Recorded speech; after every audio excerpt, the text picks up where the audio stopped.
हामी एलजी कम्पनीको एउटा वासिङ मेसिन खोल्दैछौँ।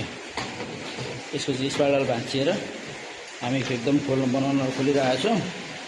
यहाँ चाहिँ यस्तो सबै पार्ट्स बुझाएर खोलिसक्यौँ। एलजीको हो, स्पाइरल भाँचिएर हामी स्पाइरल निकाल्दैछौँ यसलाई। यो वासिङ मेसिनलाई पूर्ण रूपमा खोलिसक्यो। स्पाइरलको गति हेर्नुहोस्, यसरी भाँचिसकेको रहेछ, लागेको होइन, के कोर मैला भइरहेछ। अब हामी यो स्पाइरललाई चेन्ज गरेर हेर्छौँ अहिले है ल। यो वासिङ मेसिन चाहिँ स्पाइरल भाँचिएर खाएको ड्रमलाई हामी यसरी टाल्दैछौँ, हामीले यो स्पाइरल चेन्ज गरेर यो डब्बालाई रेडी बनायौँ। अब यता ठिक छ। अब हामी यसलाई कोइल हाल्दैछौँ है त। अनि साथीहरू कोइल फिट गर्छौँ हामी ल। हामी यसलाई तपाईँ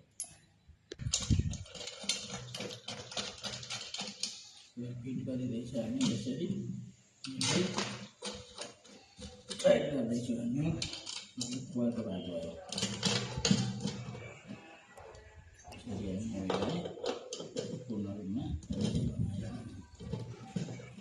टाइट गर्ने कार्यक्रम हुँदैछ। यहाँ वासिङ मेसिन हामीले पूर्ण रूपमा फिटिङ गरिरहेको छौँ। फिटपाट भइरहेको छ। हेर्नुहोस् है,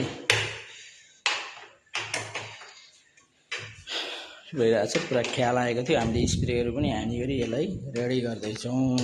वासिङ मेसिन बिग्रियो भने सम्झिनु है हामीलाई। फुल्ली रूपमा वासिङ मेसिन तयार हुँदैछ। यो हामीले पानी लाएर यहाँ चलाउँदैछौँ। अब अलिकति हाम्रो बोर्ड फिटिङ गर्न बाँकी छ। 17 मिनटको टाइमिङ छ। एकचोटि चलाएर हेरेर चाहिँ हामी फिट गर्ने तयारीमा छौँ।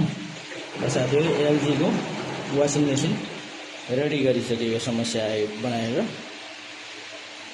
स्पाइरल भाँचिएर डोर लकको समस्या आइरहेको थियो। स्पाइरल पनि भाँचेको थियो, डोर लक पनि हुँदैन थियो। अहिले हामीले सबै कुराहरूलाई फेरेर नयाँ बनाएर चट्ट फेरिसक्यौँ। अब हामी अन्तिम चरणमा